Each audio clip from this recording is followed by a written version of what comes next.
This is Over the Bars, the Supercross podcast that I've been waiting for. My name's Steven. And I'm Allison. And we are here to talk about the 13th race in this year's Supercross season. Happened in St. Louis. In St. Louis at the Edward Jones Dome. Gateway to the West. Yeah, St. Louis on the west bank of the mighty Mississippi River. I know, yeah. So I don't have too much to say about St. Louis itself as a city, but the track, everyone was talking about the track. Yeah, that was, everyone was really into talking about the dirt. They were talking about the dirt. Yeah, I haven't heard so much about the dirt since we had the new dirt. Yeah, it's been since the new dirt. Back in Texas. Apparently now we have soft, moist dirt. Okay. Yeah. I mean, Must be that Mississippi River dirt. Oh, yeah, I wouldn't think that'd be, yeah, I guess it'd be moist. I guess, you know. Yeah. All right. So, I mean, I don't get it, but why do people like the soft, moist dirt? I couldn't really figure that out. Well, they didn't really say what was good about it. I don't know. They said that it created a lot of ruts, possibly. Yeah, but I don't know. Did we see ruts? I mean, there were ruts, but I didn't think it was like especially rutty. Not really. Yeah, I didn't. So I don't know. I don't know why they kept. It was like the catchphrase of the night. The track was not that remarkable. It did have some wide, fast corners, but the problem with that was that it made it hard to pass. You didn't see too much block passing because they just had so much room to kind of just, curve around each other. That's true, yeah. Yeah. Yeah, and then they had a split lane. They did have a split lane. And that actually came into play, unlike the last time we had a split lane. That's true. Yeah, it actually contributed to some outcomes, for sure. Yeah, that's interesting. Maybe we'll talk about that when we get to the main event. Yeah. So let's talk about the 250 class. Okay. Well, we had a couple of interesting things that happened before the race. Martin Davalos apparently is out for the rest of the season. Yeah, that's too bad. So no more Martin. He needs to get well for outdoors. I think he's already looking ahead for that. Yeah, he's still dealing with that Epstein-Barr illness. So Yuck. Hope you heal up quick, Martin. We're going to miss you. Another missing rider as far as the night events was RJ Hampshire. He apparently had a really bad wreck in the practice and ended up going to the hospital. Yeah, he did. He's out of the hospital now, but and I think he's okay. Maybe it was probably more like precautionary why they brought him in there, because I couldn't really find what they said his injuries were. Well, hopefully I think he's probably doing well enough to come back next week. I think I was enjoying watching him. Yeah, me too. So I hope he's going to be okay. Of course, and he's got a few weeks to rest up. Yeah. So who got the whole shot? This week we had Jeremy Martin back in action, getting the whole shot. Yeah, that was good to see him. However, yeah, well, he got the whole shot. It was one of those tracks. It was an interesting whole shot because it wasn't like even a full 90 or 180 degree turn. It was a really soft turn, like how you mentioned before. So Jeremy Martin got the whole shot, but Marvin Musquin, like just by the next turn, took the lead. Yeah, they kind of went back and forth on the first lap, but eventually Marvin just kind of overtook him. Actually, he took the lead after the split lane. He did, and didn't relinquish it afterwards. So the split lane, when you came around it, there was an inside split and an outside split, and the inside split was what everybody was taking. Right, they were taking that inside split lane, which then became the outside to the next turn, But yeah, Marvin Musquin took it there, and yeah, it was faster. It was kind of the default lane that everybody picked. Right. Yeah, so he passed in that split lane, and that was it. Marvin Musquin took off like he's been doing every race so far. So the thing with Marvin is he actually had almost like a false start, but it didn't really matter. He was still able to jump out ahead of most of the riders. The only thing was at the gate. Yeah, at the gate, and what was significant is he was his bike was right next to Justin Bogle's, and when he had his little false start, Marvin Musquin did, yeah, when Marvin had his false start, it kind of threw Bogle's timing off. Right, Bogle saw Musquin kind of jump, so then Bogle kind of did a little itch. Yeah, but then Musquin recovered, the gate dropped, Musquin took off, but Bogle was still kind of... Bogle started, he ended up starting out in 12th place. Yeah, so Bogle had a bad start. And he did. He had quite a bit to overcome. Yeah. He ended up getting 4th, so he passed quite a few riders, so that was good. But that meant with Marvin winning the race, Bogle ending up 4th, he did lose some ground on Marvin. He did, yeah. Marvin's now 20 points over Justin Bogle. Yeah.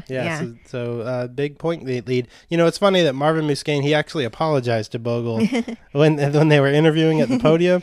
He actually, mentioned that he had thrown off Bogle's start, so that was pretty interesting, pretty magnanimous. Well, I think Marvin is known to be kind of a humble, nice guy. Yeah. So, I guess you're going to be humble and nice when you are the fastest qualifier of the night. Musquin beat out even the 450 class riders. Even beat out his teammate Dungey. The fastest qualifying time. Do we ever see a 250 rider with the overall fastest qualifying time? I don't know. It's pretty impressive, but it is. That just shows why Marvin needs to hurry up and next year step up to the 450 class. Yeah, I think he will. I've heard, I've read a few things about that. Like, they may be moving him up to KTM, so him and Dungey may actually be competing on the same team. That'll be pretty cool to see. Yeah, but if he does, it raises the question: what are they going to do with Dean Wilson, who's also on the 450 KTM team? I don't care. So, yeah. I don't care what they do with Dean Wilson. He's injured now, not racing, but he's not one of the riders I miss. But anyway, Marvin, first place. J Mart, second place. Savachi got third. Yeah, got a podium again. Yeah, got a podium again. For him. Good job. And so now there's only one round left for the 250 East. There is, yeah, one more race. See, they got so they basically have like a 4-week break here because there's no race next week for Easter. No, right. Yeah, and then there's we go back to the West. So St. Louis is the gateway to the West. Yes. So in 2 weeks we got a race in Houston, which isn't really further west, but we'll have our West Coast 250 riders back for that. Yeah. And then they have another race in San Francisco. So that's 3 weeks from now, and then 4 weeks we'll be back in New Jersey for the East Coast race. So we'll return to the East Coast on April 25th in New Jersey. Yeah. So that will be really good. Yeah, so the 4 weeks, plenty of time for our 250 riders to get healed up. Yeah, so, and then, of course, everybody comes together for Las Vegas after that. Yeah, I'm actually looking forward for us to get back to the 250 West races. I'm missing some Cooper West. Cooper Webb? Yeah, absolutely. Cooper Webb. Yeah, he should just name himself Cooper West because he's owning the West at this point. He is. He's basically won the last 4 out of 6 races. So I'm looking forward to seeing Cooper because I think he's probably the most exciting racer I've seen all year. Yeah, for sure. Those West races, they turned out to be more competitive than the East races, I think. They were more exciting. But what's funny, what's Cooper Webb's lead? He's like 30 points, 30 right? points ahead, yeah. Yeah, so even though those West races were really more exciting and seemed more close, he's got a bigger lead now than Marvin Musquin has over Bogle. Musquin only has a 20-point lead. Well, that's true. That's surprising. Yeah, I think that really has to do more with Bogle's performance, being able to kind of hang in with Musquin. Yeah. While in the West, those second and third place they've been trading off. Right, they haven't been quite as consistent. Yeah, and Cooper Webb, actually, if you remember, he had a really bad crash in San Diego. Really hurt his shoulder. Yeah. And so it was good timing for them to have this break because it's given him a chance to heal up from the shoulder injury. Good, yeah. So he'll be back in 2 weeks. Yeah, so it'll be back with Cooper Webb, Tyler Bowers, Jesse Nelson, all and those the crew. Guys, Jesse with a Y. Yeah, great. Yeah, I'm looking forward to that too. But in the meantime, we still have to talk about the 450 event. Yeah, let's talk about the 450 class in St. Louis. Who got the whole shot? Andrew Short again. Should we call it the whole short? Yeah, he got the whole short. We might as well just start calling it that. Yeah, he got it in his heat race, which he won, and he got it in the main event as well. Yeah, unfortunately, right after the whole short, we had a pretty bad crash, didn't we? Yeah, well, he crashed, and it was all on him. Yeah. I mean, he came up short in a little rhythm section that's right after the whole shot. Right. And then I think he was kind of looking over at Dungey, who was right next to him, and he didn't notice. So on the next triple, he was far short. He was not even he was gonna case.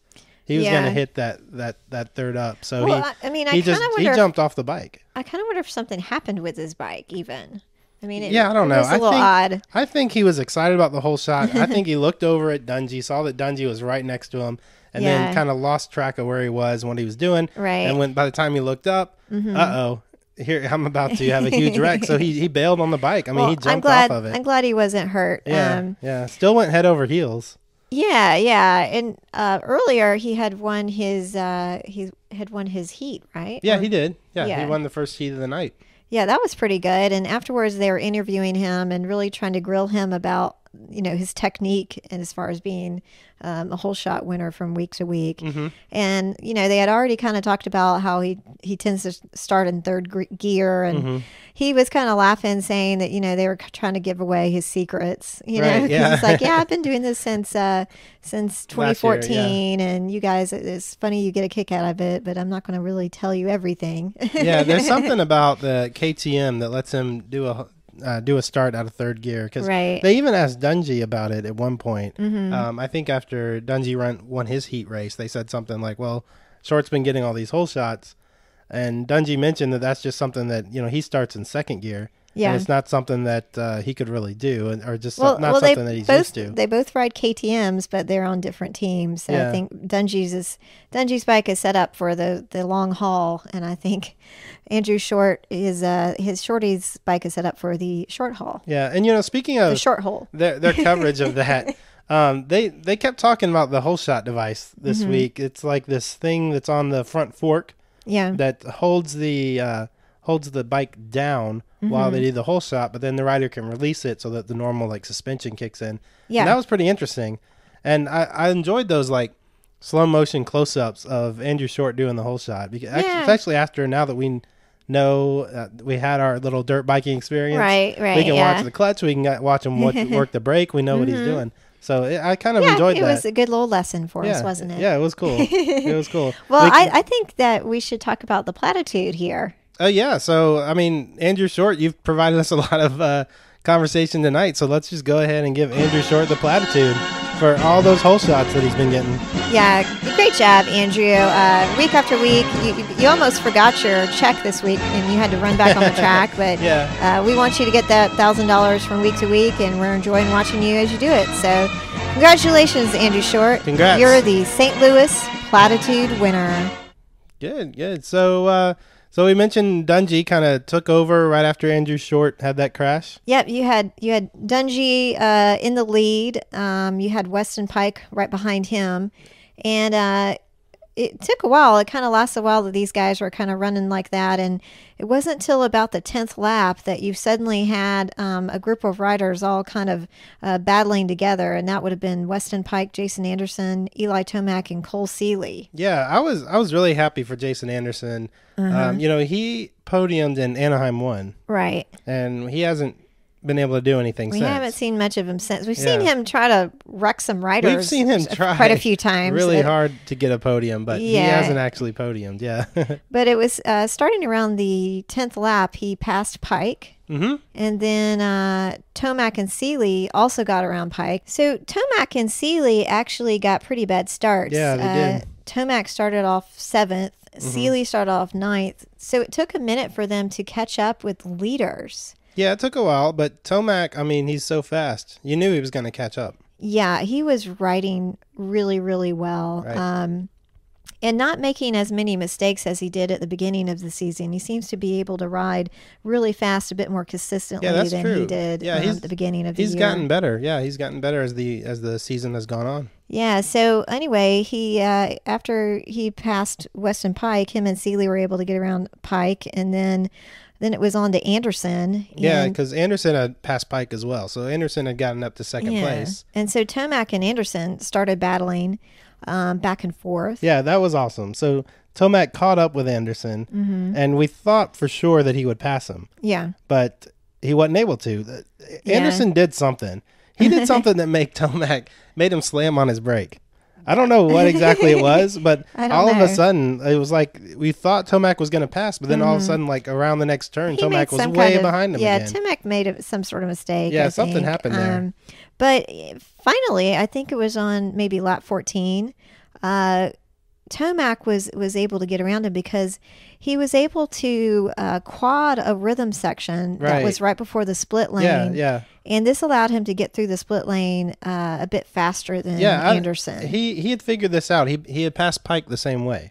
So he took that quad, went around the turn, and instead of taking that default inside split lane, he went around the outside and was able to just blow right through there. And so, he passed Anderson and Pike the same way. Yeah, pretty crafty. It was a little bit too late for him to catch up to Dungey. Yeah, I wonder if he could have. Yeah, if he hadn't, if he hadn't made that mistake trying to pass Jason Anderson the first time, then I wonder, because that was like in lap 7. It was, and Dungey was not that far ahead at that point. Yeah, so I wonder if Tomac could have caught up. It's possible. If whatever had happened in lap 7 didn't actually happen. But it wasn't to be. It was also for Dungey the 20th win of his career. Oh, wow. Yeah, that was pretty impressive. He is now tied for 8th in Supercross 450 wins. Let's see what Tag has to say about that. Ryan Dungey may have 20 wins, but that's still 24 less than Chad Reed. Oh, whoa. Okay. Yeah. Well, a lot of praise for Ryan Dungey, but he's got a ways to go, huh? Yeah, Chad Reed has 44 450 wins. So we're going to have to keep encouraging the Diesel here because we need him to keep going. Yeah. we can't let that stand. Yeah, Chad Reed, 4th all time. Yeah. 4th all time in Supercross wins. Villapoto has 41. He's right behind Chad Reed. Yeah, well, that's why this year. So that's why we'll need Villapoto to return. But yeah. So Dungey's got ways to go to catch up to those guys. Yeah. Luckily, James Stewart is ahead of all of them. Yeah, I know. Yeah, he's in second with 50 wins. We got to see a little bit of James Stewart on the coverage tonight. That was good. Yeah, they put him on TV. I think he's been at a lot of the races, but they just haven't been showing him. Well, but one interesting thing is they said that he had signed up a multi-year deal with Suzuki again. Yeah, so he's coming back. He's coming back. A couple more years at least. Yeah, he kind of talked a little bit about retirement after that whole thing. With him not passing the drug screen, but I'm glad that he's kind of shaking that off him and he's looking forward to racing again. That's great. I'm definitely looking forward to him. He said the next time we'll see him in Supercross is for the Monster Energy Cup. Hey, that's not too far away. No, yeah, that's awesome. Nope. Anyway, so we had Ryan Dungey in first place, Tomac in second place. 6 seconds. Yeah, Tomac, a 6-second lead over Tomac, and then Jason Anderson came in third. Yeah, so that was the first time we've seen him on the podium since Anaheim won. Yeah. Yeah, so that was great for Jason Anderson to be up there again. And considering he had such a bad crash last week, that was even more impressive. That's true. Yeah, so anyway, that was a great night in Supercross racing. Yeah, KTM. KTM took dominating. It again. Hey, it's just KTM's world, and we're just living in it. This is the 5th week in a row, that Dungey and Marvin Musquin have gotten the exact same finish. Yeah, they seem to be in 3 wins in a row, and then they both had second place finishes last week, and now they both win again. Well, they're a dynamic duo. Yeah, Marvin and me, as Ryan put it. Yeah, pretty good. So everybody gets a week off next week, and we'll be back to the West, as we said. So in honor Houston. in honor of that, we are going to go ahead and play one of our favorite games here at Over the Bars. Where'd I get that tweet at? Where'd I get that tweet at? Where'd I get that tweet at? All right, you remember how this one's played? Am I the contestant this time? Yeah, you're still the contestant. Once more time. You remember how this is played? I'm going to read a tweet. Okay. I will give you some choices, and you will have to pick who did the tweet. All right. I'm who ready. Who wrote the tweet? Who tweeted the tweet? Okay, so the first tweet. Yes. Anybody got $10 I can borrow? Trying to buy the MXGP coverage tonight. I'm broke. Been giving all my monies away to Mini Coop 175. That's Cooper Webb. So somebody wants to watch Ryan Villapoto in the MXGP, but they need $10 to purchase the coverage. Okay. But they've been giving all their money away to Cooper Webb. All right. Is this multiple choice or am I supposed to? This is multiple choice. So who has been all their money has been going to Cooper Webb? Was it Jesse Nelson, Tyler Bowers, or Aaron Plessinger? I'll go with Aaron Plessinger. Oh, I am sorry. No, Aaron Plessinger is incorrect. That was a Tyler Bowers tweet. Really? Yeah, you got to remember Tyler Bowers is a funny tweeter. Yeah. You're right. But in your defense, Cooper Webb has been beating all three of those riders. So that was a hard question. He has been taking this money away. Well, and I know he and Aaron are friends, so they've been practicing together out for the motocross season. Yep. Okay, so the next tweet. This one goes, I need a baby sponsor bad. I am ready to be Gerber Kawasaki, LOL. All right, so somebody's ready to ride on the Gerber Energy Kawasaki. Okay. Switch sponsors, I guess. So, which Kawasaki rider was that? Was it Chad Reed, Josh Hansen, or Scotty Winterstrom? As far as I know, it's Josh Hansen who recently had the baby, so I'm going to go with him. There you go. That's right. Yeah, Chad Reed, the dad. I was hoping to throw you off on there, but you got it with Josh Hansen. Ready to be the Gerber Energy Kawasaki team. All right. Yeah. All right, so the final tweet of tonight's game. Yes. Garth Brooks was a cheerleader at Yale in 1981. Okay. Google it. All right, so was that tweet by the band Endless Bummer, Natural Child, or Mean Jeans? All three bands we've played here on our podcast. I was not expecting a band tweet. I'm going to go with Mean Jeans. Oh, I'm sorry. You got that one wrong again. Of course it was Natural Child, the kind of country rock band. That's all right, though. Okay. Well, I got 1 out of 3. You got 1 out of 3. Not nearly as good as last time. Well. Okay, so that was a fun game of where'd I get that tweet at. I stumped you a little bit. Yeah, a little bit. But you'll have a chance to try that again, maybe, as our Supercross riders will have another chance to race again in 2 weeks. Yep, they'll be in Houston, Texas. Houston, Texas. What does Mem have to say about Houston, Texas? Hi, Allison, Steve, and Supercross fans. I will have to put on my forecasting hat since the Houston race will be a few days away. I will predict sunny with highs in the high 70s to low 80s.